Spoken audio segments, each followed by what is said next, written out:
Voilà. Mais c'est bien d'être ensemble.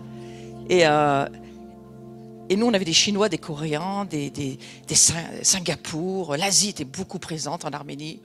Il y avait aussi une grosse partie de Canadiens. Laurent et moi, il y avait qui encore?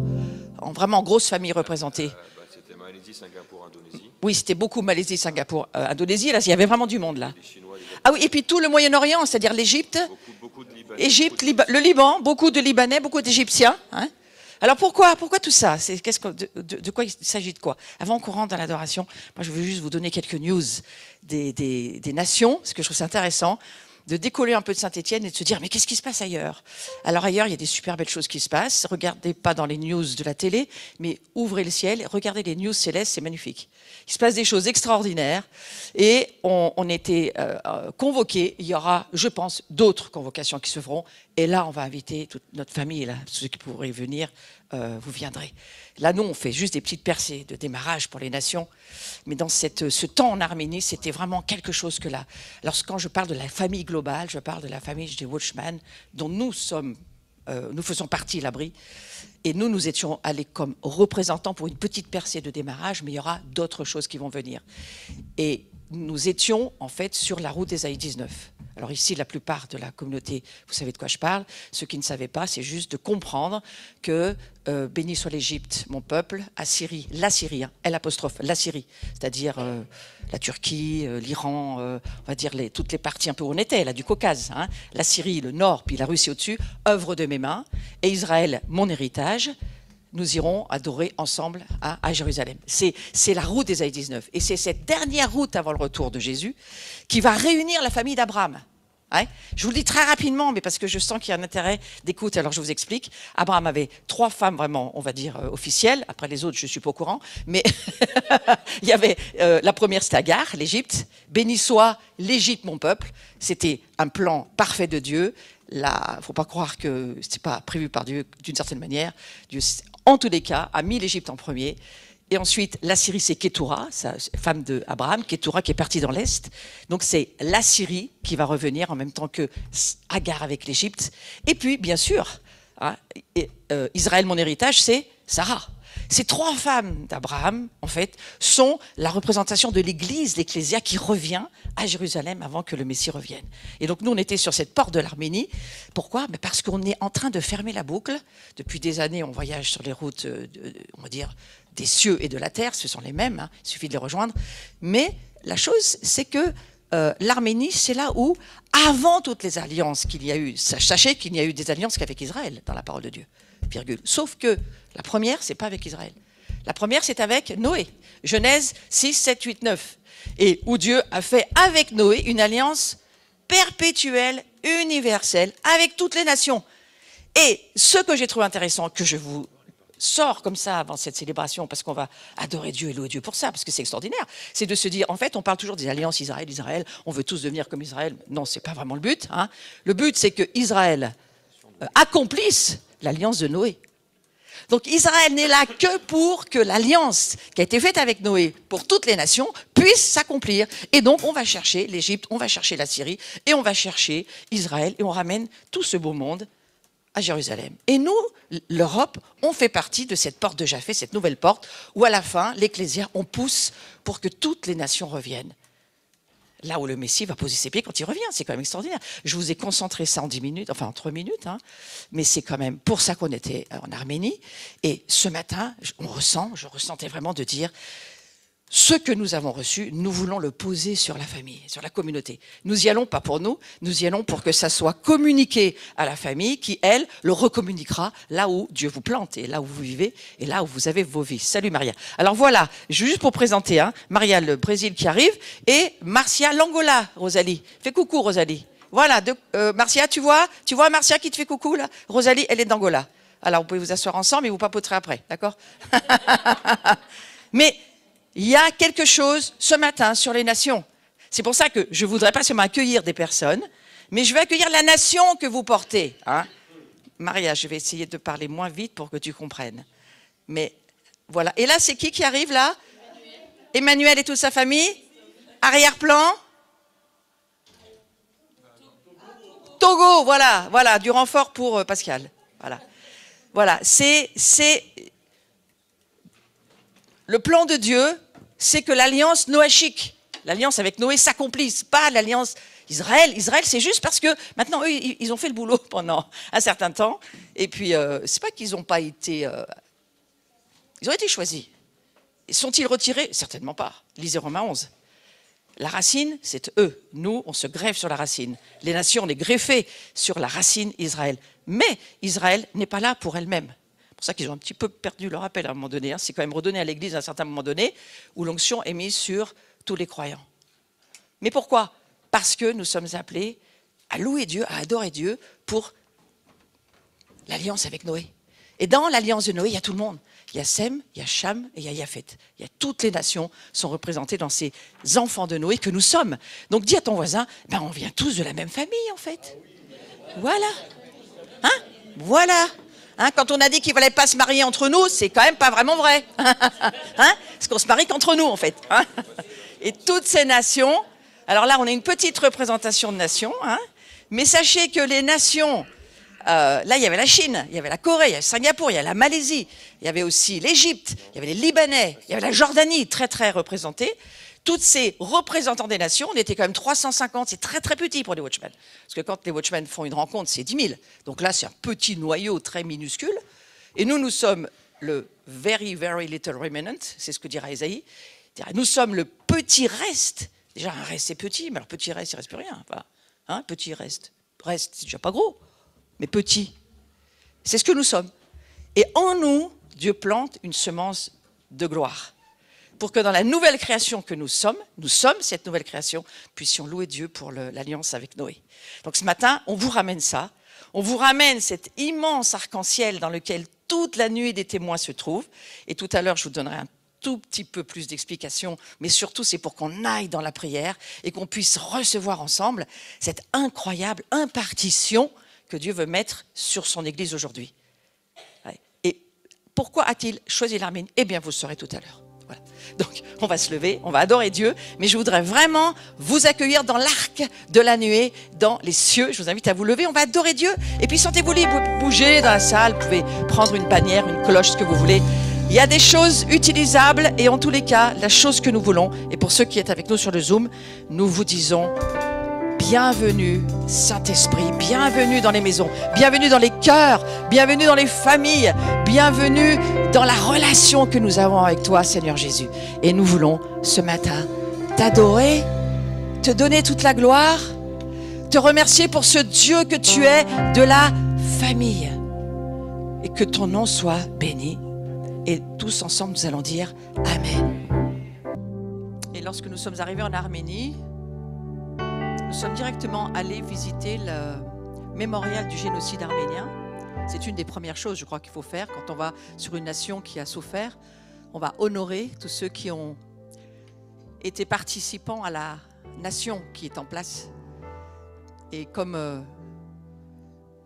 on va à Yad Vashem, quand on va en Israël visiter la même chose, le mémorial de la Shoah, alors nous sommes allés dans cet endroit que je ne connaissais pas, je crois. Aussi, on était déjà allés une fois, mais pas de cette manière-là. J'y suis revenue, mais c'est comme si c'était la première fois pour moi. En plus que j'avais regardé les 100 ans pour la flamme du soldat inconnu que nous avons fêté en France.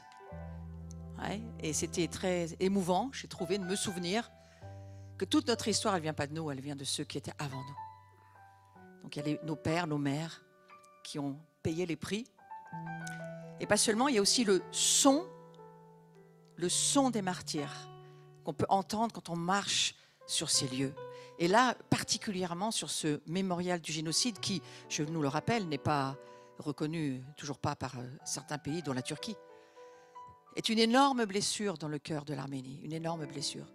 Les Arméniens pleurent, ils pleurent qu'on ne reconnaisse pas le pourquoi de la mort de leurs martyrs. On reconnaît la Shoah, même si certains racontent leurs histoires, mais quand même, la plupart des nations reconnaissent. Mais le génocide arménien. Alors nous, on l'a reconnu, la France, merci Seigneur. Et le jour où nous y étions, d'ailleurs, il y avait notre ancien député, Rochebloine, qui était derrière nous, assis dans l'avion, qu'on a retrouvé au même moment sur le lieu du génocide. c'était impossible, c'était forcément un rendez-vous de Dieu. C'était impossible, on n'avait pas prévu cela. Vous savez, dans notre vie, on n'a pas prévu ce qui se passe.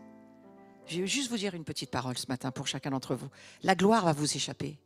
Ne soyez pas en colère quand la gloire s'échappe et que vous n'aviez pas prévu ce qui se passe. Laissez votre colère. Parce que Dieu, lui, je crois qu'il a pris la conduite des choses après le Covid. Et il est décidé à conduire nos vies. Alors, frères et sœurs, plus on se laissera faire, moins ça sera douloureux. Hein? Laissez Dieu vous conduire. C'est une parole pour cette communauté aussi. Et une parole pour tous ceux qui vont réécouter en replay du reste. Les pleurs du peuple arménien qui ont commencé sur la terre d'Arménie, mais pas seulement. Il y avait cette nuée des témoins qui étaient là. Et sur ce lieu, nous étions. Alors, je n'avais pas prévu qu'on mette des images, mais merci pour ceux qui le permettent. Voilà, c'est un lieu de mémoire, mais c'est un lieu extrêmement fort, parce que c'est la terre qui parle. On peut lire dans Apocalypse chapitre 6, verset 10, « Et elle criait à haute voix, disant, elle, ces voix des témoins, de la nuée des témoins et de ceux qui la rejoignent chaque jour, elle criait à haute voix, disant, « Jusqu'à quand, ô souverain, saint et véritable, ne juges-tu pas et ne venges-tu pas notre sang sur ceux qui habitent sur la terre ?» Ça, c'est le cri qu'on entend sur les mémorials. C'est quoi ta vengeance, Seigneur? Est-ce que ce sang a coulé pour rien? C'est le cri qu'on entend sur ces lieux. Et puis on a rencontré pendant ce séjour, on avait beaucoup de temps et d'adoration, mais surtout de relations humaines. Certains diraient, on a perdu beaucoup notre temps. Moi, je dirais, on a gagné beaucoup de temps à écouter le cœur de ceux qui partageaient leur vie et qui devaient parler dans des lieux de sécurité, des lieux où personne ne pouvait forcément entendre, parce qu'il y a des choses qu'il faut laisser cacher pour le moment. Mais nous avons entendu le cœur de ceux qui ont été chassés du Haut-Karabakh. Plus de maisons, les femmes violées, les enfants tués, les pères et les mères. Exactement ce qui se passe en Israël se passe au Haut-Karabakh. Qui en parle? Qui crie pour eux? Alors, je vous l'avoue, le cœur un peu consolé de voir que notre député, ancien député Rochebrune était là et que notre maire de Saint-Étienne, Gaël Perdriau, était là avec toute une équipe. Et vous voyez, je ne sais pas si tu retrouveras, mais j'ai même mis sur ma page Facebook, il y a toutes les images, vous pouvez aller voir. Parce que moi, je veux honorer aussi notre ville de Saint-Étienne, qui est une ville du ciel ouvert. Le ciel est ouvert et nous entendons les choses du ciel et nous les amenons sur la terre, c'est notre mandat. Donc c'est ce que nous avons fait de la part de toute la famille que nous sommes. Pas même seulement cette communauté, les autres communautés chrétiennes de la ville, même si elles ne le savent pas, elles font partie de cette autorité gouvernementale qui est la nôtre. De parler lorsqu'ils ne peuvent plus parler. Et alors, on a entendu cette voix du sang des martyrs, de ceux qui ont été tués, et on entend la voix aujourd'hui de quoi? Mais qui est cette voix? Frères et sœurs, j'ai compris quelque chose. Et c'est pour ça que je vais vous le partager. On a entendu la voix du cœur de Dieu. J'ai saisi une profondeur encore plus grande de qui est Dieu. La profondeur du cœur d'un père qui est là dans ces lieux de mémoire et qui crie pour ses enfants. Jusqu'à quand? C'est le Saint-Esprit qui crie au travers de Jean sur l'île de Patmos, qui va entendre une voix derrière lui qui lui dit « Jusqu'à quand, jusqu'à quand ?» Elle, dira Jean, elle, ce sont ces voix de la nuée des témoins qui criaient « Est-ce que tu vas juger? Est-ce que tu vas faire justice ?» Et Dieu, bien sûr, va répondre. Quel est le sang qui crie, frères et sœurs, aujourd'hui? C'est le sang de Jésus. Et qu'est-ce qu'il crie aujourd'hui? Père, pardonne-leur. Ils ne savent pas ce qu'ils font. Donc il y a eu un grand chemin à faire dans cette semaine avec l'Arménie et toutes les nations autour. Pour consoler l'Arménie, bien sûr. Je parle aussi de ton cœur, mon frère, ma sœur. Fais juste le parallèle. Si je te parle de l'Arménie, ce n'est pas parce que j'aime plus que ça les Arméniens, je les aime. Comme j'aime l'Algérie, comme j'aime le Maroc, comme j'aime les Chinois, de la même manière. Je les aime. Mais parce que derrière cela, il y a notre cœur. Il y a notre cœur qui crie aux injustices, qui crie à tout ce qui nous fait mal, aux offenses. aux blessures, aux coups qui n'ont jamais été dénoncés, qui n'ont jamais été exposés, aux génocides qui nous ont été faits, qui n'ont jamais été mis à la lumière. Nos cœurs crient, bien sûr. Mais j'ai découvert le cœur de Dieu. Et l'Arménie, si l'Arménie a un appel, que j'ai dû découvrir parce que je ne l'avais pas saisi, mais je crois que c'est aussi l'appel, si c'est l'appel de l'Arménie, alors c'est aussi mon appel. Parce que l'Arménie, c'est moi. Et moi, je suis l'Arménie. Parce que la Chine, c'est moi et moi, je suis la Chine. Parce que les États-Unis, c'est aussi mon cœur. Parce que nous sommes un dans le Messie. Et si le corps a mal, si la jambe a mal, si l'oreille a mal, alors tout le corps a mal. Donc, bien entendu, que la voix des martyrs qui crient, Jérémie va le dire, Jérémie chapitre 9, verset 1, « Oh ma tête, que n'est-elle des eaux et mes yeux une fontaine de larmes ?» Ça, c'est pour l'Arménie aussi, hein. Israël aussi. Mais là, on est sur l'Arménie. Israël était là, bien sûr, dans cette grande rencontre des nations. Il y avait beaucoup d'Israéliens. Beaucoup, non, un peu. Beaucoup d'Égyptiens, un peu d'Israéliens. Assez nombreux les Jordaniens et les Libanais. Ô ma tête, que n'est-elle des eaux, et mes yeux une fontaine de larmes, et je pleurerai jour et nuit les blessés à mort de la fille de mon peuple. Et il s'agit bien sûr de l'Arménie. Alors, j'ai découvert Apocalypse, chapitre 21, versets 5 à 6, qui est la réponse à cette fontaine de larmes. Parce qu'on va faire un grand raccourci pour dire, oui, il est besoin de fontaines de larmes dans nos cœurs, dans ton cœur. Il faut pleurer, mon frère, ma sœur. Il faut pleurer si tu veux qu'il y ait un nuage, une nuée dans les cieux. Il faut pleurer pour qu'on puisse avoir une évaporation dans les cieux. Le Seigneur a besoin de tes larmes pour que la nuée puisse se faire. Pas de larmes, pas de nuée. Mais voilà ce que va dire Jean de nouveau. Et celui qui était assis sur le trône dit, « Voici, je fais toutes choses nouvelles. » Et il me dit, « Écris, car ces paroles sont certaines et véritables. » Et il me dit, « C'est fait !» Moi, je suis l'alpha et l'oméga, le commencement et la fin. À celui qui a soif, je donnerai, moi, gratuitement, de la fontaine de l'eau de la vie. Fontaine de larmes, fontaine de l'eau de la vie. Le c'est fait, ça ne vous rappelle pas quelque chose? Sur la croix? Sur la croix? Qu'est-ce que Jésus a dit? C'est fait. Et Jean l'entend. C'est fait. C'est fait. J'ai payé, j'ai acheté toute ma famille. Pas racheté, acheté, dit l'Écriture. Acheté toute ma famille. Au prix de mon sang. Qu'il soit palestinien ou qu'il soit israélien. Qu'il soit russe ou qu'il soit arménien. Qu'il soit coréen du Nord ou coréen du Sud. C'est ma famille. Et c'est fait. Donc la rédemption de l'Arménie, c'est cette fontaine de pleurs qui sera remplacée par la fontaine de vie. Alors pour ton cœur, mon frère, ma sœur, tes larmes, cette fontaine de pleurs, le Seigneur te dit, c'est fait. Toutes les larmes que tu as versées, sur toute ta vie passée, sur tout ce que tu as dû traverser, peut-être que tu traverses encore, sache que c'est fait au travers de mon sang.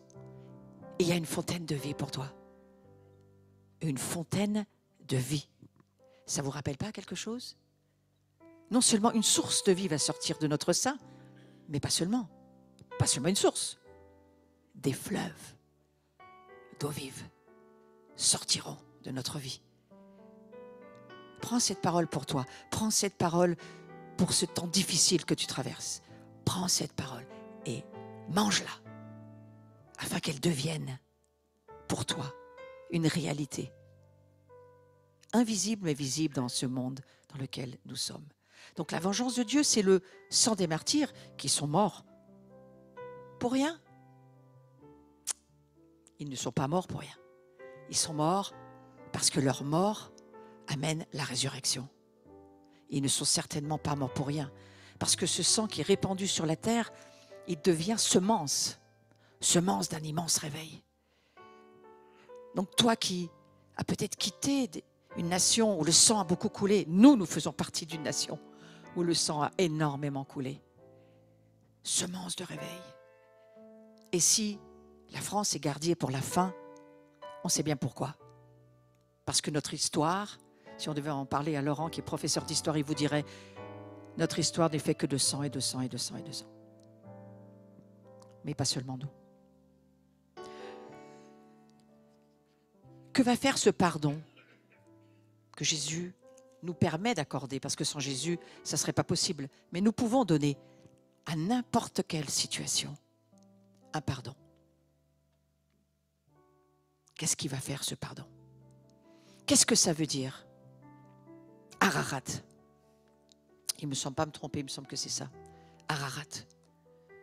Ça veut dire renverser la malédiction en bénédiction. Et c'est là où Dieu a mis son alliance pour toutes les nations. Ce pardon, il renverse la malédiction en bénédiction. Et l'Arménie a été choisie pour ça. Et peut-être que dans ta vie, tu peux te dire aussi que Dieu va transformer toutes tes larmes, toutes tes blessures, tout ce qui t'a heurté, tout ce qui t'a cassé, détruit, piétiné, violé. Que ce soit émotionnel, moral, physique, peu importe, le viol est le même. Ouais. Alors, écoute, Romains chapitre 8, verset 28. Nous savons que toutes choses travaillent ensemble pour le bien de ceux qui aiment Dieu, de ceux qui sont appelés selon son propos. Ce qui m'intéresse, c'est travail ensemble. Les choses que nous avons traversées, les choses que l'Arménie traverse, des choses horribles, insupportables, inexcusables pour l'humanité. Ces choses travaillent ensemble pour le bien de l'Arménie. Si c'est le cas pour l'Arménie, c'est le cas pour ta vie. Toutes les choses, est-ce que tu veux bien croire Dieu? Ce qu'il est en train de te dire. Toutes les choses travaillent ensemble pour ton bien. Est-ce que tu veux croire Dieu et pas le menteur? Est-ce que tu veux croire ce que Dieu est en train de te dire? Ça travaille ensemble. Laisse Dieu mettre ensemble les choses pour qu'elles puissent être là pour ton bien. Et si tu as raison, dit c'est impossible, ce ne sont que des pensées que tu peux chasser. Parce que dans tes entrailles, là où se trouve la vérité, Jésus-Christ, au fond de ton cœur, il te dit, c'est la vérité. Et moi, je le fais. Donc Dieu va permettre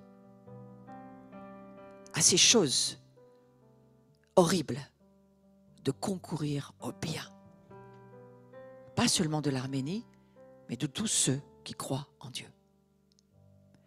Donc l'esprit de victoire, l'esprit de combat contre le mal, c'est quelque chose que nous devons tous recevoir. Et j'aimerais juste faire une petite intervention qui s'appellerait peut-être un avertissement pour vous dire. On lit dans l'Écriture plusieurs histoires, mais une en particulier, où on se rend compte qu'il y a une génération qui ne veut plus faire la guerre.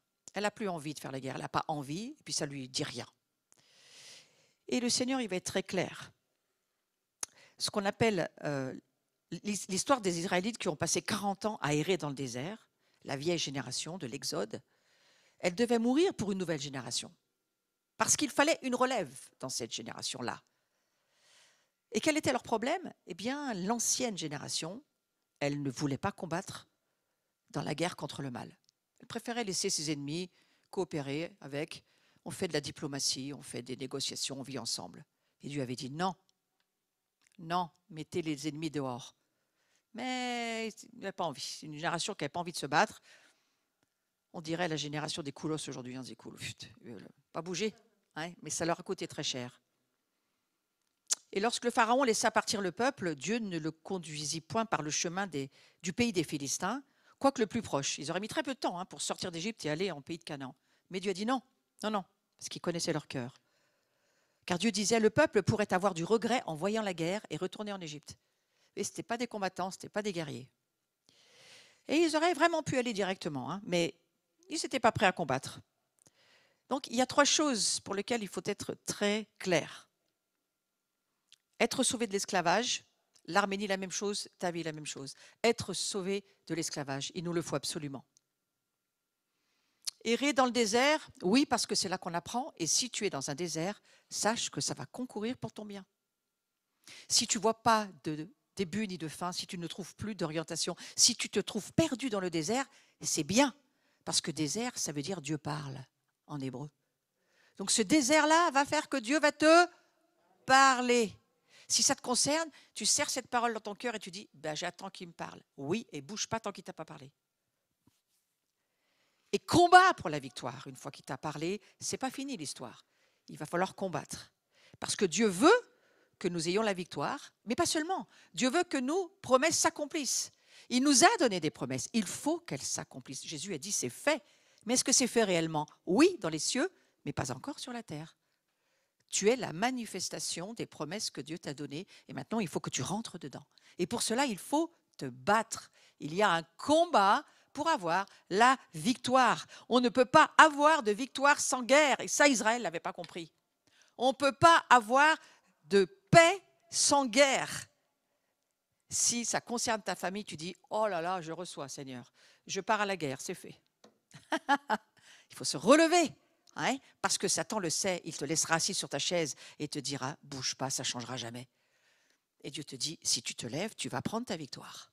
Hein, tu vas sortir de ton désert et tu vas prendre ta victoire. Et tu vas la prendre parce que moi, je me suis déjà levé pour toi, mais je ne ferai pas ta part. Dieu ne va pas faire ta part.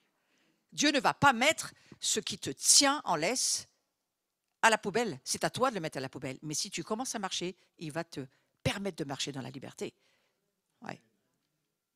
Donc beaucoup aujourd'hui ont été sauvés dans l'Église. Oh, il y a beaucoup de gens sauvés, beaucoup de gens sauvés. Mais très peu sont entrés dans l'étape de la victoire parce qu'ils ne veulent pas combattre. Ils sont assis. Il y a des églises où s'il faut se lever même pour adorer Dieu, c'est déjà un immense combat. Se lever de sa chaise, vous vous rendez compte? Donc ça veut dire beaucoup de choses. Ici, je nous encourage à combattre. Oui, passe ton temps dans ton désert. Et si tu dois y passer du temps, alors je ne prie pas que tu en sortes, mais je prie que tu entendes très vite pour en sortir le plus vite possible. On n'est pas fait pour vivre dans le désert. On est fait pour en sortir. Ouais. Mais on doit apprendre ce que le désert a à nous apprendre.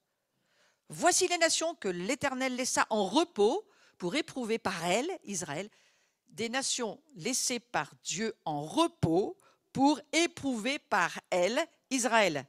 Donc, éprouver Israël, éprouver notre vie. Tous ceux qui n'avaient pas connu toutes les guerres de Canaan, nous, on est une génération qui n'avons pas connu la guerre, frères et sœurs, je vous rappelle, la mienne et les plus jeunes. Nous n'avons pas connu la guerre. Ouais. Ce fut uniquement pour que les générations des Israélites connaissent et apprennent la guerre, ceux, du moins, qui ne l'avaient pas connue auparavant. C'est notre cas. Juge 3, versets 1 et 2. Nous avons besoin de comprendre, oui, il est le Dieu de l'amour, il est amour, il est paix, il est joie, il est bonté, mais il s'appelle l'Éternel des armées. Il ne s'appelle pas l'Éternel des vacances. Donc s'il s'appelle l'Éternel des armées, c'est parce qu'il y a une guerre à faire, à la fois dans les cieux et sur la terre. Et Dieu veut que nous connaissions la guerre. Et sans faire aucune politique, parce que je ne fais pas de politique, ce n'est pas mon rayon. Mais j'apprends au travers de ce que vit Israël et je regarde. Et sans y mettre mes opinions personnelles, je me dis, mon père, sans parler d'Israël, a dû se battre pour que je sois libre. Sans quoi, on serait peut-être tous des nazis. Moi, il s'est battu et il a tué. Et il s'est battu, il a fait sauter des trains, c'était un résistant. Je suis une fille de résistante. Hein? Donc voilà, ce n'est pas de la politique, c'est juste qu'il y a une liberté pour laquelle il faut se battre et il y a une vérité pour laquelle il faut se battre. Il faut se battre pour la vérité. Est-ce que nous allons nous battre pour la vérité de la parole de Dieu? Se battre dans un combat moral, se battre dans un combat spirituel, militaire, ça fait partie de la marche par la foi. Écoutez ces deux versets intéressants. La crainte de l'Éternel, c'est la haine du mal. Si tu crains Dieu, tu as la haine du mal. Proverbe 8, 13. Être soumis au Seigneur, c'est détester le mal. Proverbe 8, 13. Est-ce que tu détestes le mal ou est-ce que tu t'arranges? Parce qu'au fond, si nous ne sommes pas passer à travers la guerre. Il me semble qu'il va manquer quelque chose à l'apprentissage de la foi. Pourquoi? Parce que lorsqu'on est en guerre, on apprend l'obéissance, on apprend la soumission, on apprend la discipline, on apprend la sainteté, on apprend la fidélité à ton équipe, aux gens avec qui tu te trouves. On est obligé d'être fidèle aux ordres. On apprend le courage, on apprend le sacrifice. On apprend la punition du mal, la justice. Lorsqu'on fait la guerre, on apprend toutes ces choses. Et on apprend surtout que si on veut gagner, il faut avoir un esprit victorieux. Si tu pars à la guerre en sachant que tu as déjà perdu, tu es déjà mort. Amen. Le Messie Yeshua n'était pas seulement le prince de paix, Ésaïe 9,6, ça c'est la référence.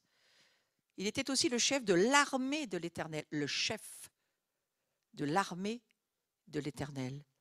Josué 5,13, vous voulez des références? Apocalypse 19,11.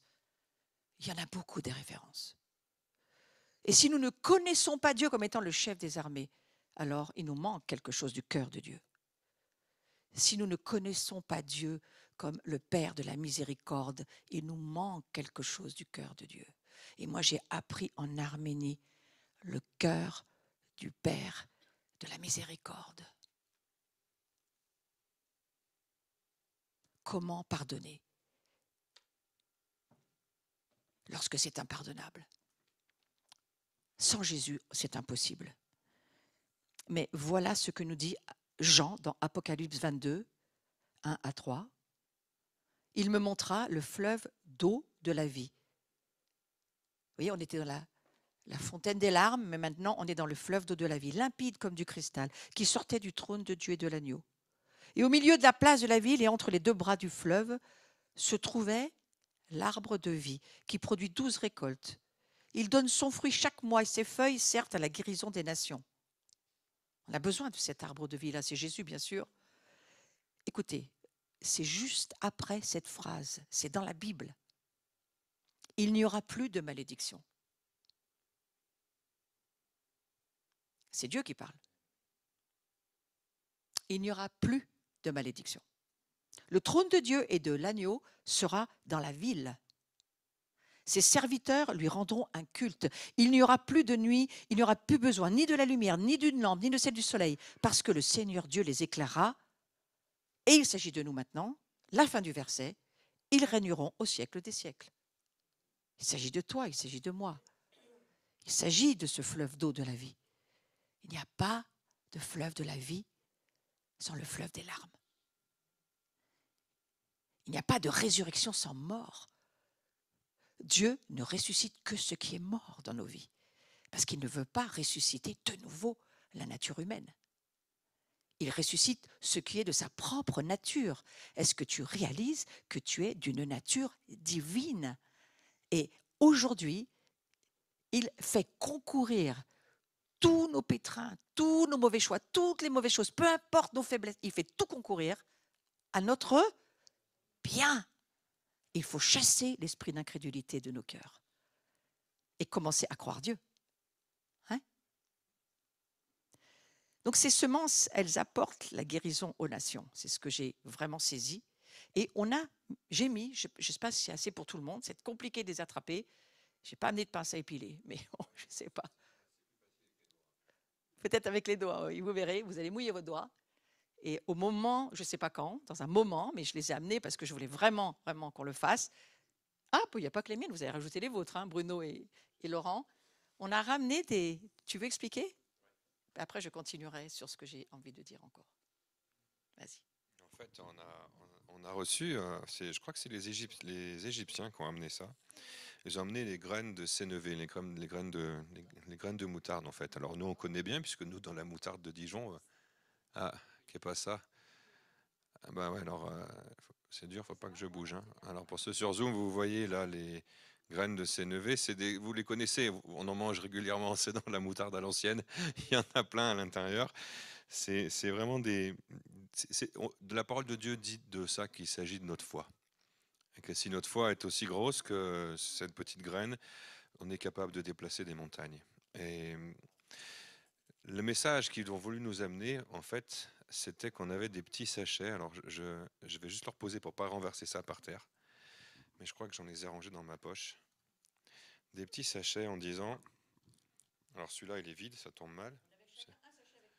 Au début, ils voulaient donner un sachet avec une petite graine, et puis ils ont dit, voilà, c'est histoire de dire, on est tous une petite graine. Et puis Dieu a parlé à David pendant qu'il était en train de faire ça, et c'était pas prévu, parce que tous les sachets étaient remplis avec une graine.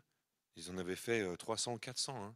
Imaginez, quelqu'un qui a ouvert 300, 400 fois, et vous verrez, je vous laisserai faire avec un sachet, vous verrez combien c'est compliqué d'ouvrir un sachet déjà. Mais 300 ou 400 sachets, ils ont préparé avec une graine, une seule dedans. C'est compliqué d'en attraper qu'une, hein. Et Dieu a parlé à David pendant qu'il faisait ça en disant, mais vous allez en mettre d'autres à l'intérieur pour vous rappeler que vous n'êtes jamais seul. Vous rentrez chez vous, mais vous n'êtes jamais seul. La foi des autres vous accompagne. Il n'y a pas que votre foi en action. Dans votre vie, il y a la foi des autres qui sont avec vous. Et c'est une façon de dire aussi, nous faisons alliance. Parce que là, ce n'est pas vraiment ce sur quoi Flo partage ce matin.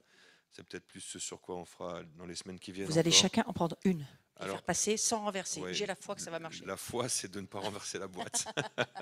Si ça renverse, on ira Mais chercher. notre foi s'additionne avec celle des autres et nous ne sommes pas seuls. Et avaient amené, Dieu merci, ils en avaient amené un énorme sac. Aide-le. Aidez-vous les uns les Alors, autres. après, dans quoi est-ce que vous allez la garder, la Non, mettre? pour l'instant, vous la gardez dans le creux de votre main Je parce que sais je vais pas. vous faire une déclaration avec. Oui. On Si t'en avance, as deux ou on trois, c'est pas avance, grave, hein. on peut écouter, faire des choses en Mais même temps. cette foi s'additionne et nous sommes tous faisons partie de la même famille. Et ce qui est magnifique, c'est que se dire que le fruit de ça, c'est cette fleur, cette belle fleur qu'on a dans nos champs, on en a partout, hein, et c'est la gloire de Dieu qui rayonne au travers de ça. Notre foi s'additionne à celle des autres. Et l'alliance, et c'est sur ça vraiment que j'avais envie de dire quelque chose, l'alliance que Noé a, pas que Noé, que Dieu a fait avec Noé sur le mont Ararat, quand il est sorti de l'arche, c'est une alliance dans laquelle nous nous tenons aujourd'hui. Et nous, en prenant ces petites graines, ceux qui en ont une ou ceux qui en ont deux, ben, si vous en avez pris plusieurs par erreur, c'est de Dieu, c'est pas un problème que vous en ayez pris deux ou trois, mais au moins une. Parce que ce que je crois, c'est que nous faisons alliance avec Dieu. Dieu veut faire alliance avec nous, mais il a besoin de nous pour faire alliance. Et Dieu fait alliance avec les nations. Ce que nous sommes allés faire au mont Ararat, ce n'était pas uniquement une alliance personnelle de nous avec le Seigneur et du Seigneur avec nous, mais c'est une alliance des nations que nous représentons. Et dans cet endroit, dans cette église ici à l'abri, nous représentons les nations qui sont là et nous avons les nations à cœur. Et l'Arménie, qui est une nation dont Florence a parlé, qui souffre, qui a énormément de sécheresse, de souffrance, elle a besoin des larmes des nations. Et elle a besoin de notre amour, elle a besoin de notre affection, elle a besoin de nous voir pour de vrai, pas seulement dans des vidéos, des visioconférences ou des photos, mais de nous voir en vrai. Et c'est devenu très très fort en moi la certitude que nous allons retourner en Arménie, pas forcément ensemble, pas nous quelques-uns, mais nous comme une famille, nous allons aller en Arménie avec les nations que nous avons en nous, avec toute bien sûr la difficulté. Il y a toujours des difficultés financières, des difficultés.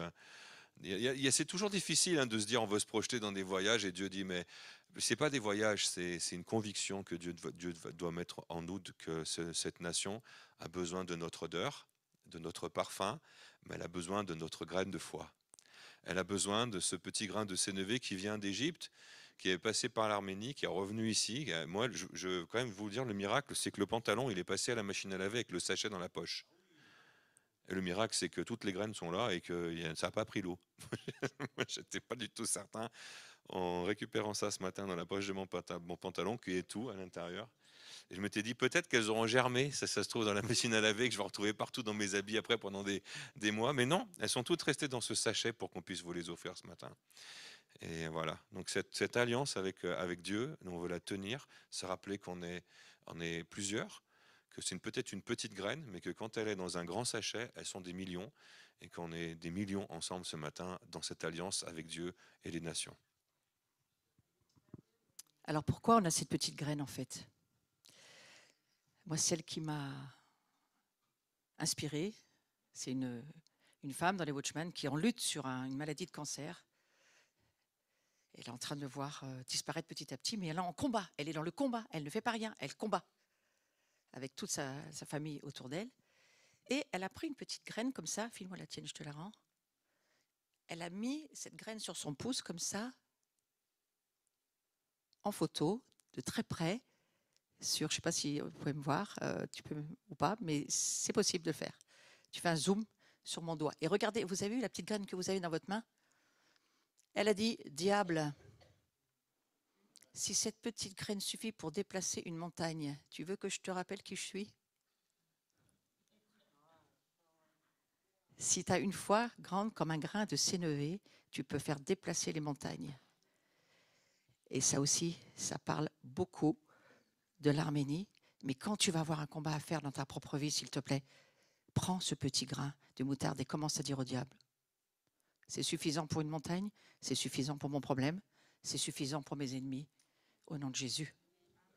C'est ça, le grain de moutarde. Alors, il y a une prophétie qui a été donnée sur l'Arménie, et j'en parle 3 minutes pour vous dire pourquoi on parle autant de pardon en Arménie. Parce que l'Arménie est une nation modèle pour nous. Non seulement c'est la première nation chrétienne.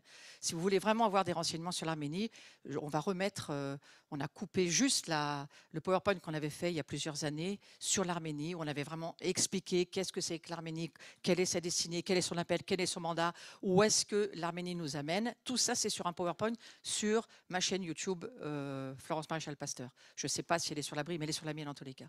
Et vous pouvez la voir parce que c'est très intéressant pour comprendre l'appel et la destinée de l'Arménie. Mais là, pour aller faire court, il y avait une fosse dans laquelle Grégoire l'Illuminateur, c'est lui en fait qui a évangélisé toute l'Arménie, et il a passé 13 ans en prison pour sa foi. Et le roi, c'était la personne qui l'avait mis à cette époque-là dans cette fosse dans laquelle on est descendu. Il y a aussi les photos, toutes les images sur Facebook, vous pouvez aller voir. Et il avait non seulement, Grégoire, pardonné au roi qui l'a enfermé 13 ans dans cette fosse sans pouvoir en sortir. C'est vraiment une fosse, hein, c'est une fosse noire, c'est très sombre, et c'est de l'enfermement. Alors non seulement il pardonne au roi pour ces 13 années de prison, mais il a aussi fait du bien à celui qui lui avait fait du tort. C'est ça qui m'intéresse de dire, merci. Il a fait du bien à celui qui lui a fait du tort. C'est-à-dire qu'il a prié pour le roi, mais il a aussi prié pour son ennemi, et Dieu a non seulement guéri le roi, et toute la nation s'est tournée vers Dieu par cet acte de pardon, mais parce qu'il a répondu par le bien au mal, ça a amené à faire de l'Arménie la première nation chrétienne. C'est ça qui a fait que l'Arménie est devenue la première nation chrétienne, parce que tout le royaume d'Arménie, c'est pas l'Arménie actuelle, hein, c'était un royaume à cette époque-là, très grand, et tout son royaume s'est converti sur le fait qu'il pardonne Grégoire à ce roi de l'avoir enfermé pendant 13 années. Et ensuite de l'avoir guéri, parce qu'il était malade, et il a guéri. Donc la guérison est vraiment aussi sur l'Arménie. C'est un manteau très fort. Alors on se trouvait bien sûr sur un puits ancestral de pardon, de miséricorde. Et regardez aujourd'hui, il faut que l'Arménie comprenne et continue, mais je parle aussi de ta vie. Il faut que tu comprennes et que tu continues à comprendre, pas par ton cerveau, mais par le cœur de Dieu qui est en toi, de pardonner à tous tes ennemis. Mais pas seulement, de faire le bien à ceux qui te font du mal. Fais le bien. Parce que si tu fais le bien, tu en amèneras un grand nombre au Seigneur. Donc cette onction, elle a commencé à couler sur nous pendant toute cette semaine. Et bien sûr que on connaît la haine qu'il y a entre la Turquie et les Arméniens. Un Arménien, même chrétien, hein, il y a un chemin à faire. Ce n'est pas une accusation, c'est juste un état de fait. Ils ont tellement souffert, c'est tellement difficile. On ne reconnaît tellement pas ce qu'ils traversent. Ils se sentent tellement abandonnés, on ne parle jamais d'eux. Ils ont un esprit d'orphelin extrêmement grand, profond, et ça se comprend. Et on a beaucoup pleuré avec eux. On a beaucoup pleuré de ce qu'ils sont en train, même encore maintenant, de subir. Et malgré tout ça, malgré ces très lourdes, très profondes peines, le Seigneur les attend dans leur mandat de pardonner et de comprendre qu'ils sont choisis par Dieu pour être le lieu d'où doit continuer à être libéré ce pardon, cette gloire, et de faire le bien à ceux qui vous font du mal. Et c'est difficile pour eux. Et on a rencontré beaucoup de pasteurs arméniens, on a prié sur leurs femmes, il y a des femmes pasteurs qui étaient là. Et c'est très difficile. Mais certains ont commencé vraiment à pardonner. Ils ont vraiment libéré leur pardon, libéré leurs pleurs, leurs larmes, et laissé transformer leurs larmes en fontaine de joie. Et à la fin, ils dansaient. Les femmes qui ont vu leurs frères, leur père, leur mère tués, leurs sœurs violées, chassées de leur maison, dansaient à la fin de la semaine. Voilà ce que nous avons traversé. Et je me suis dit, mais Seigneur, c'est là où se trouve ta miséricorde. Ce trône de la miséricorde. Alors ce matin, c'est aussi une invitation pour nous à comprendre. Nous sommes appelés à être... Quels ont été les premiers prêtres et sacrificateurs sur la terre? Les Arméniens. Noé va sortir de l'arche, il va bâtir un autel et il va prier, remercier Dieu. Ça, c'est la première sacrificature qui se libère sur la terre. Donc les Arméniens sont un peuple de prêtres, de sacrificateurs, auxquels nous sommes invités, bien sûr. Nous sommes nous aussi des prêtres et des sacrificateurs. Mais c'est là où ça s'est passé pour la première fois. Et Noé bâtit un autel à l'Éternel. Il prit toute bête pure, tout oiseau pur, et il offrit des holocaustes sur l'autel. Et c'est vrai que là, on s'est posé une question. On s'est dit, ça c'est Laurent qui a posé la question, que je trouve très intéressante. Elle m'habite maintenant, je n'ai pas la réponse. C'est comme l'histoire du corps de Jésus. Là, je n'ai pas la réponse. Si il a pris les oiseaux purs et les bêtes pures et qu'il les a offerts en holocauste, vu qu'il n'y avait qu'un couple par espèce d'animaux, comment ils se sont reproduits après? Ceux qu'il a offerts sur l'holocauste. Voilà, je vous laisse avec cette question, je n'ai pas la réponse. Et je trouve ça excellent lorsque Dieu nous laisse dans les mystères. Ça, c'est la question de Laurent. C'est devenu la mienne. Et l'Éternel flaira une odeur agréable. Écoutez, il flaira une odeur agréable. Bête pure, oiseau pur, odeur agréable. L'odeur agréable, c'est la pureté. Je ne maudirai plus de nouveau le sol à cause de l'homme. Je vous rappelle qu'il n'a jamais maudit l'homme, Dieu. Il a maudit le sol, c'est pas pareil. J'entends beaucoup dans l'église, Dieu a maudit l'homme. Non, il n'a jamais maudit l'homme. Dieu est un père, on ne peut pas maudire ses enfants. Mais il a maudit le sol, ça c'est clair. Car l'imagination du cœur de l'homme est mauvaise dès sa jeunesse. Et je ne frapperai plus de nouveau tout ce qui est vivant comme je l'ai fait. Genèse 8, 20, 21. On découvre une partie du cœur de Dieu là aussi. On voit que la restauration de l'arc-en-ciel, c'est cette alliance qu'il fait avec Noé. On va le lire. Jean, de nouveau, Jean est très en réponse de ce qui se passe avec Noé. Jean, il chante un cantique nouveau, ils disent « Tu es digne de prendre le livre ». C'est ce qu'on a chanté ce matin en démarrant l'adoration, si vous avez remarqué. « D'en ouvrir les sceaux, car tu as été immolé, tu as acheté pour Dieu par ton sang de toute tribu et langue, et peuple et nation. » Ça nous remet dans l'alliance noachique, bien sûr. « Et tu as fait roi et sacrificateur pour notre Dieu, et ils régneront sur la terre. » Et ça, c'était vraiment l'appel de l'alliance avec Noé. Que nous soyons tous des prêtres et des sacrificateurs. Donc, nous sommes tous un royaume de sacrificateurs pour Dieu. Alors, ce matin, je vais vous demander de faire quelque chose. C'est d'ouvrir, les Anglais disent le womb. Alors nous, on appelle ça la chambre d'accouchement dans nos entrailles. C'est ici que ça se passe, ce n'est pas dans notre cerveau. Ça se passe dans nos entrailles, les hommes et les femmes. Nous avons des entrailles. Et c'est là où nous pouvons ressentir les douleurs, les joies, les peines. C'est là où l'Esprit Saint se trouve. Et c'est là où il nous parle.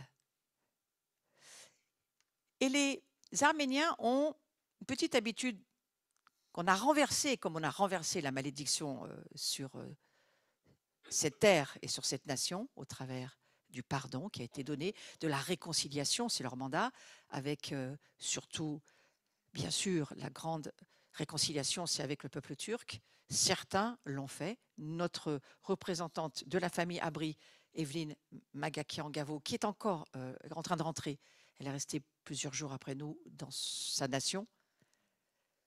Elle a pardonné à Cenk, notre guide turc, en 2007, bien longtemps qu'elle avait pardonné.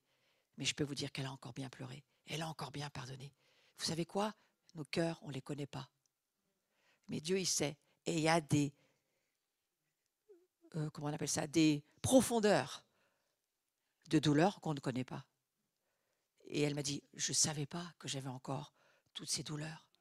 Mais à chaque fois, j'ai pardonné. À chaque fois, j'ai pardonné.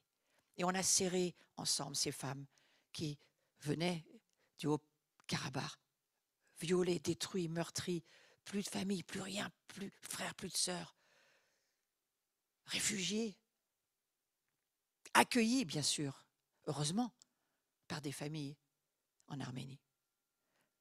Alors, j'ai compris quelque chose et je me suis dit, oh mes amis, ça je ne peux pas ne pas vous le partager, c'est trop extraordinaire. Ceux qui êtes dans l'intercession, vous savez, on a beaucoup étudié ce mot paga. Paga, c'est ce qu'on mettait autour pour faire, quand il y a une situation, en hébreu, ça veut dire entouré par la prière. On entoure par la prière et on intercède et en fait, on prie pour, on s'identifie à la personne ou à la nation ou à la situation et on l'amène au Seigneur et on fait l'intercession. Mais une femme, Orna de l'équipe d'Israël, qui est souvent des révélations par l'hébreu qui nous aident énormément, a ouvert une porte de compréhension spirituelle pour notre propre cœur. Parce qu'elle a dit, paga, ça ne veut pas seulement dire intercéder ou prier pour une situation, mais ça veut aussi dire blessure et porter les blessures. Et alors, les Arméniens ont toujours, du reste, l'habitude de dire, quand ils se parlent comme ça les uns aux autres, je prends tes peines. En arménien, c'est tsavet danem. Je porte tes peines. Donne-moi tes peines, je vais les porter. Vous savez, le monde catholique fait aussi beaucoup ça chez nous. On souffre pour les autres, on finit par vouloir être le sacrifice pour les autres, alors qu'il n'y a pas besoin, c'est Jésus, Jésus suffit, un seul sacrifice. Mais que nous portions les peines des autres pour les amener à Jésus, oui, mais pas que nous les prenions pour nous et puis que nous croulions dessous, c'est pas vraiment le but. Mais les Arméniens, au travers de leurs blessures, en étaient arrivés, et ils sont toujours en train de le faire, Tsavet Danem, il se dit sans arrêt. Quand on se parle comme ça, ben, donne-moi, je prends tes peines, donne-moi. Et à un moment donné, stop, arrête de prendre les peines de tout le monde. Arrête l'Arménie, t'es pas fait pour ça. Que tu intercèdes, oui, mais donne-les à Jésus. C'est pas à toi de porter les peines de l'humanité. Vous savez, le diable, il sait l'appel de l'Arménie et il sait comment il peut faire glisser l'Arménie sur une pente. Oh, mais oui, bien sûr, tu es fait pour ça. Tu es fait pour, finalement, porter le poids et la peine du monde entier. C'est très bien. Et ça vous est jamais arrivé d'y penser ou de prier pour quelqu'un qui, finalement, sans l'avoir vu, il se prenait pour Jésus, il prenait les peines du monde entier sur son dos et il finit dans la dépression. Beaucoup de pasteurs finissent dans la dépression à cause de ça. Donc, il n'y a pas besoin. Il y a simplement une invitation à venir se reposer. Alors, ils ont lâché une colombe. J'espère qu'on pourra le montrer. Ça dure 3 secondes, mais vous allez voir. Vous savez, la colombe, quand elle est sortie de l'arche, ils l'ont lancée une première fois, puis elle est revenue parce qu'elle ne savait pas où se poser. Puis ils l'ont relancée une deuxième fois, et elle est parvenue. Ça veut dire quoi? Ça veut dire que l'Esprit Saint a trouvé où se poser. Il est parvenu. Où a commencé à se poser l'Esprit Saint? En Arménie. Et donc, regardez ça, pour les Arméniens, c'était un tel encouragement d'entendre ça, de dire, ben voilà, hop, voilà. On était sur une esplanade, là, on priait.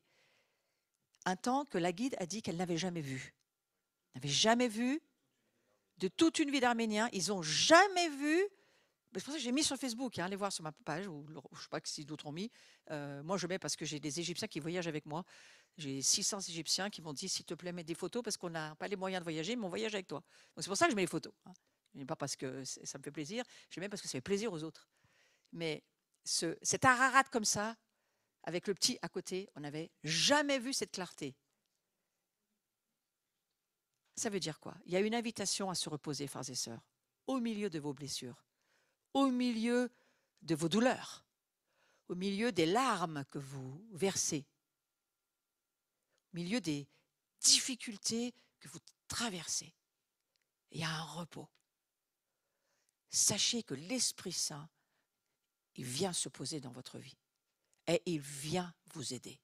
C'est lui, l'Esprit Saint, qui le fait. Evelyne m'a offert une cloche. Vous savez, mon amour pour les cloches et toute mon histoire, je ne la raconte pas de nouveau. Mais voilà. Il y a eu un témoignage d'une femme pendant la conférence qui a dit que, je connais très bien, hein, on a une femme israélienne de 83 ans du reste, irlandaise, oui, voilà, mais qui vit à Jérusalem maintenant de nouveau.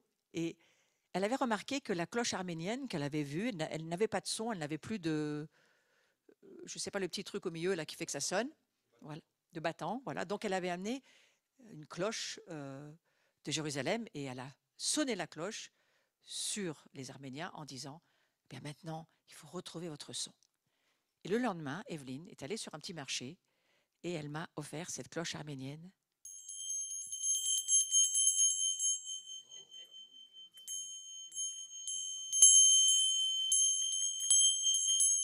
Un merveilleux son. Que ce son réveille en toi. Ayastan en arménien, Arménie, Ayastan. Ayastan, réveille-toi, mais pas seulement. Maintenant, ce son, il est venu jusqu'à Saint-Étienne. Il y a beaucoup de personnes comme moi qui font ça dans leurs assemblées ce dimanche. Des Chinois, des Coréens, des Allemands, ils font la même chose. Oui, on fera ça à la fin, d'accord? Mais oui, d'accord, pas de problème. On peut prier pour les malais qui sont coincés. Mais en attendant, pour le moment, l'idée, c'est que ton cœur entende le son. Et que tu te souviennes toujours, ton esprit se souvient toujours que l'Arménie a payé le prix pour toi aussi. Parce que Jésus s'est manifesté au travers des Arméniens pour nous, pour que ce pardon soit libéré. Grégoire, l'illuminateur, a libéré ce pardon pour nous. Aujourd'hui, nous sommes au bénéfice de son pardon. Un homme qui l'a enfermé 13 ans dans une prison, et je peux vous dire qu'il n'y avait pas de confort, ce n'était pas les prisons des députés d'aujourd'hui. Hein. Il n'y avait aucun confort. Mais il a aimé son persécuteur, et il l'a béni et il l'a guéri. Et il a amené dans les nations, Grégoire, l'illuminateur, l'évangile, grâce à son pardon. Donc toi aussi, mon frère, ma sœur, là où tu es, de là où tu te trouves, de la situation dans laquelle tu es, laisse le son de la cloche arménienne te permettre de te souvenir que l'Arménie a participé au salut de toutes les nations. Et puis, je vous donne aussi une nouvelle prophétique que j'ai trouvée intéressante. Je vous ramène les news. Bob Jones, qui est décédé aujourd'hui, mais c'est un prophète mondialement reconnu aux États-Unis, qui avait donné cet ordre du ciel. De 2020 à 2030, le mot d'ordre sera repos. Donc Dieu s'attend à ce que son Église entre dans le repos. Ça ne veut pas dire qu'on ne fait plus rien, pas du tout, c'est pas ça que ça veut dire. Mais ça veut dire que tu vas recevoir une révélation de Dieu tel, de Yeshua, de Jésus tel. Tu vas recevoir une révélation de la Trinité telle, à un tel niveau de profondeur, de largeur, de hauteur, que tu seras dans le repos. Parce que tu sauras qui est Dieu. Et là où Dieu veut nous amener, c'est à ne plus avoir peur. Nous pouvons tout traverser si nous n'avons pas peur de notre ennemi. Vous pouvez reprendre votre petit grain de moutarde là? Vous pouvez vous lever avec moi? Bon, les miens ont déjà... Ah, ils sont là, ils sont là. Oui, non, ils sont là, je les vois, ils sont là. Tic. Merci. Voilà, chacun va prendre son petit grain de moutarde et on va faire ce qu'on appelle un combat spirituel. Hein, voyez comme c'est ridicule hein, pour la chair et comme c'est puissant pour l'Esprit Saint. Et vous allez parler avec moi dans votre langue, peu importe, votre cœur. Mais parlez à haute voix parce que le diable n'entend pas vos pensées, mais il entend vos paroles. Et vous allez commencer à lui dire, tu vois, diable, je remercie l'Arménie pour ce qu'elle a fait pour moi et ma nation. Mais aujourd'hui, ce petit grain-là, tu vois, c'est ma victoire. Donc, toi qui t'opposes à ce que je vis, toi maladie, ou toi captivité, ou toi addiction quelle qu'elle soit, ou toi méchanceté qui voudrait revenir, les offenses, toutes les trahisons, tout ce qui voudrait venir de nouveau contre moi, regarde ce petit grain de sénévé et je te dis, déplace-toi, j'ai assez de foi en Dieu pour voir que tu vas te déplacer loin de ma vie.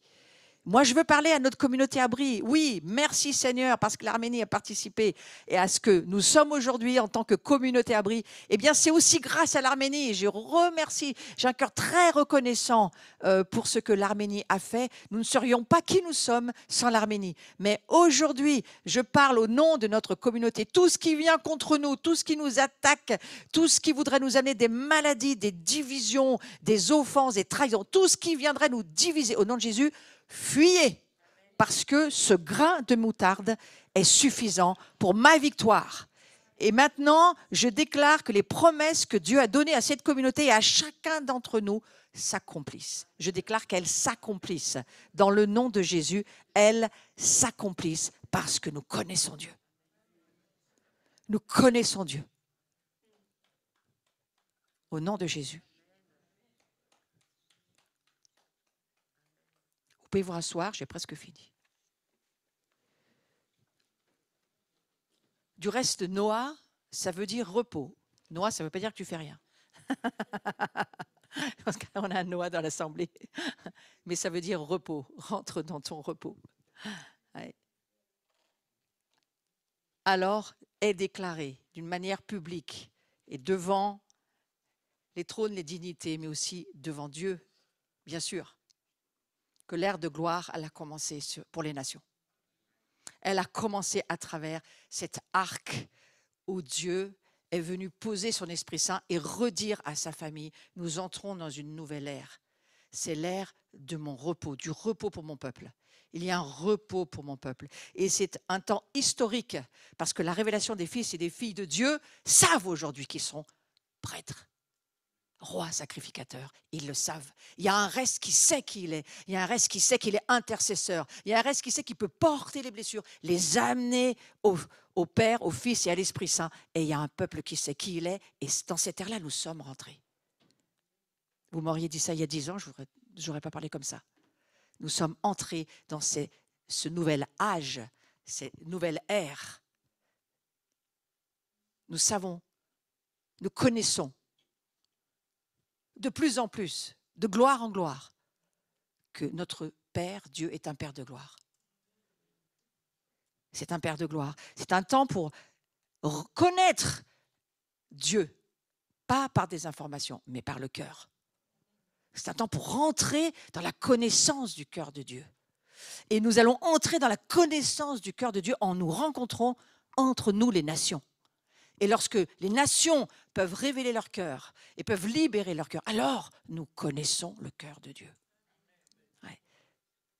Donc, est-ce que tu peux te tourner vers quelqu'un que tu ne connais pas trop et lui dire « Oh, je connais Dieu au travers de toi. » Et c'est magnifique. Je connais Dieu au travers de toi.